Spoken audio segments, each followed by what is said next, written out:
Hey teacher, or maybe hey teacher to be. Are you a person who loves English and maybe you're thinking about becoming an English teacher, but you don't know where to start? If that's your case, this video is for you.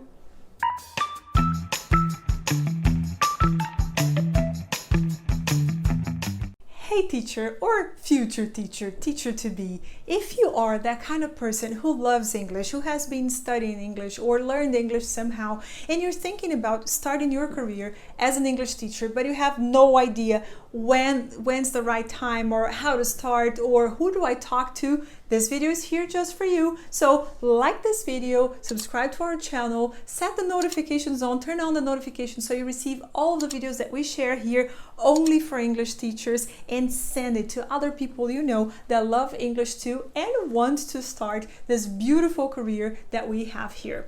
Many teachers send me messages saying, Camila, I am studying English, I am learning English, and I am planning to become an English teacher, but I have no idea how to start. What do I need in order to start being an English teacher? So I got together here some things that I see from many teachers, I see from my experience and other people's experiences, and that is a guide for you to start establishing how your future is going to be. So first, if you're still learning, if you're still studying the language, if you're in the middle of the process, I would say invest in learning more. Invest in learning more about the language and becoming a pro, on having at least B2 or C1 level. If you don't know what I'm talking about, great chance for you to learn about the CEFR, the Common European Framework for Languages. So a B2 is an independent user of the language. There's a standard there for the skills a person has regarding any language. There are many videos here in which we talk about it, but if you already have that kind of level, then you can start teaching. Ideally, you are a C1, that is more of a proficient user. And why these levels? Because it means you don't make as many mistakes anymore. You know more about the language, you're more independent, meaning if you are to teach someone, you have to know that very well for yourself. Right? I really don't believe that we can teach people, in a way to structure a business and to really start being best teachers ever if you're still starting.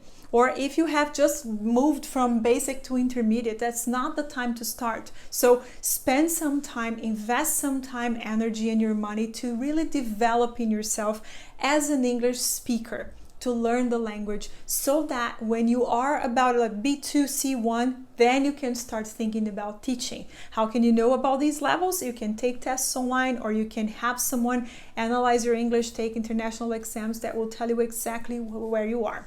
So when you have that kind of English, then start teaching the people you know. We all start with our brothers and sisters, neighbors, friends, and people that, yes, they'll be our guinea pigs. And we have to start with someone. We have to start with some students, with some friends that will know that we're trying, we're testing it. We're saying, okay, I know this, I know it for myself, but it's a whole new thing to know how to teach that, how to help someone learn. It's two different things. The first level is like, okay, I know it for me, but how do I make that person learn? And that is something that you can start doing on your own, because as a student, you have had the influence and classes from other teachers. So you know the things that the teachers did and the classes and the activities you had that you can apply with your first students. So start by doing that. Do it for free or charge very little if that's the case. And have people that you trust, and it's no problem if you do something wrong. Again, there is no way, nobody's gonna die because of a bad English class, right? But be comfortable with these people, because you're probably gonna make many mistakes, not in the speaking or the language itself, but maybe you're gonna teach something they're not gonna understand, or class is not gonna be very clear. You're going to see that there is no flow in your class, and that's all right. We all started this way. I remember my first classes, and I'm not talking about just class number 1, class number 2. The first years when my classes were, they were what they were, but you're always getting better. So you can start that way, or you can start working for an English school. there are many schools that have very nice programs for new teachers. Schools usually have a structure, they usually follow a book or a methodology, so it's easier for you to see from other teachers. You're not going to be alone, so you have the material, you don't have to create everything by yourself from the get-go. So talk to some English schools. There are many good schools that like to provide this experience to new teachers. They like to train teachers. So you're going to maybe start with one group, or maybe 2 small groups with some students, but with this help from an institution that has been teaching English for a while. And it's always also good for you to see that, okay, I like the way they teach, I don't like the way they teach. So you start to see your own way, because schools, they all have their own programs, and some of them you're going to like, others you're not going to identify yourself with, so it's okay.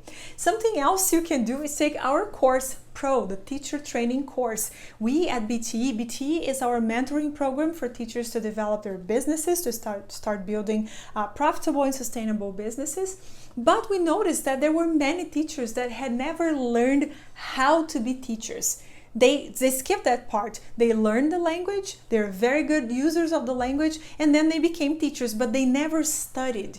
They never invested. They were never taught on how to be teachers. And if you decided that that's the career you want to pursue, you have to study being a teacher. You have to be trained to be a teacher, right? Don't we go to college to have certain jobs, to be certain professions? So we have to study to be teachers.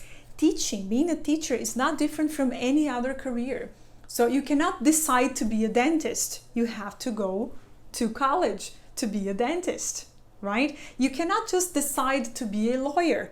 You have to go to school, you have to go to university, to college, and study law and learn how to be a lawyer. For a teacher, it's the same thing. And that is where many of the problems start, because somehow some people believe that, okay, I know the language, I can teach. And that's not exactly how it goes. You have to learn all the theories, you have to learn all the approaches, all the techniques, all the ways that people learn, everything that involves the teaching and learning world, so that you can be the best teacher ever, you can be a pro, and you can build a solid business as an English teacher. That's the difference between people that just guess and teach by instinct, okay, I'm going to do a little bit of these things that I learned in my life, that I use in my life, but they don't know exactly why they're doing what they're doing. They don't know how to teach pronunciation, natural speech, speaking, writing, reading, grammar, vocabulary, everything that has to be taught so that a person learns English effectively. And there are things we have to know. There is a lot of our senses, like, I think this is what, we need to do. There's our styles, our talents. But being a teacher is a science, is a way, is a whole world of studies that people develop every year. And you, as an English teacher, you have to know these things. So everybody's going to start from somewhere. Don't ever believe that in your first class or your first students are going to be the best. They're not. You have to start somehow. And the other way around is also not true. You don't have to study everything before you have a student. So either you're taking languages or pro, or you're starting with your first students, be sure to be learning the theory, learning how to teach, how to be a teacher, but you have a student there to apply everything. So it's not just, okay, I'm reading, I learned that, awesome, I'm taking pro with Camila and her team, great, but you're never using that in real life. You're not seeing how that really works with a group of students, with kids, with teens, with one-on-one classes, with classes online, with groups. You have to be practicing everything you learn. So this is how you're going to start. This is how you're going to establish yourself as an English teacher. Here with my tribe, with my teachers, we don't like the idea, we really don't approve the idea of teachers doing that just as an extra, just as in Portuguese would say like a bico. Of course you can, that's an option, but we take this very seriously. And we're all teachers here because we love what we do and we know how important our job is for everyone's life. We know that learning English, really knowing the language, is something that changes people's lives.